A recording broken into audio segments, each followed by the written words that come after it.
Noi abbiamo una concentrazione di discariche maggiore in tutto il resto del Veneto, ad esempio. Abbiamo minori investimenti per il lago di Garda, mentre abbiamo tantissimo per il mare, la nostra riviera. Abbiamo un inquinamento che è enorme, ma nello stesso tempo investiamo meno nei PFAS. Cologna, abbiamo insomma i problemi delle zone rosse anche qua nel Veronese. Abbiamo un collegamento che dobbiamo assolutamente fare da anni tra l'aeroporto e Catullo, aeroporto Catullo e la stazione Porta Nuova.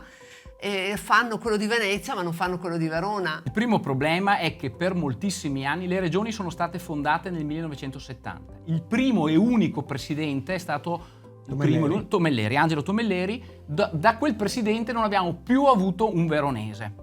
In realtà la colpa è un po' anche nostra, perché il benessere che c'era a Verona in quegli anni ha fatto sì che un po' si rinunciasse alle opportunità della regione. E io credo che Verona meriterebbe avere un po' di più, sì, sono d'accordissimo.